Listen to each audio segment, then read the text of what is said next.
पूरी दुनिया की नजरें एक बार फिर उस तस्वीर पर टिकने वाली हैं जो ग्लोबल पॉलिटिक्स का भूगोल बदलने का दम रखती है। प्रधानमंत्री नरेंद्र मोदी और उनके प्यारे दोस्त बेंजामिन नेतन्याहू जब एक साथ एक मंच पर आते हैं तो वो सिर्फ दो देशों का मिलन नहीं होता, ये दो फौलादी इरादों वाली शख्सियतों का वो तालमेल है जो समंदर की लहरों से लेकर रेगिस्तान की रेत तक अपनी धमक सुना देता है।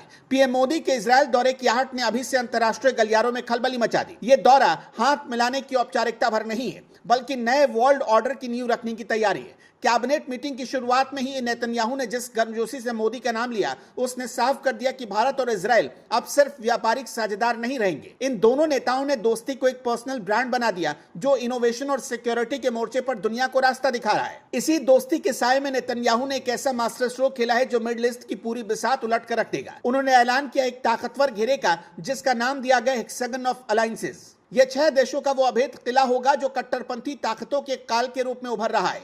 नेतन्याहू का विजन साफ है कि भारत, ग्रीस और साइप्रस जैसे रणनीतिक साथियों को अरब और एशियाई ताकतों के साथ एक मंच पर लाया जाए। यह एक ऐसा मिनी ब्लॉक होगा जो सुरक्षा, इकोनॉमी और कूटनीति हर मोर्चे पर एक स्वर में बात करेगा।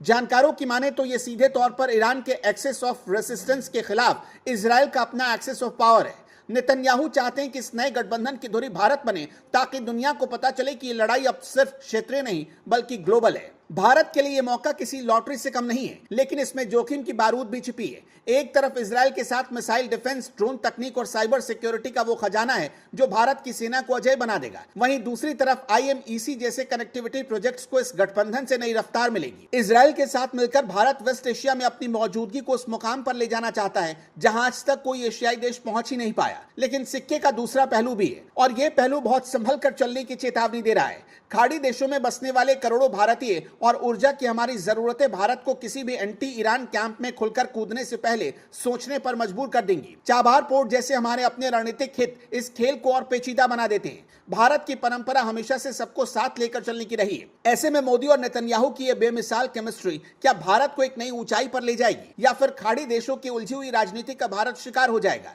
सवाल अब आपके लिए कि नेतन्याहू का यह हेक्सागन ऑफ अलायंसेस भारत के लिए सुनहरी संभावना है या फिर खतरनाक चक्रव्यूह? आपको क्या लगता है, ईरान से हम दोस्ती करें या इजरायल से? अपनी राय कमेंट में जरूर बताइएगा।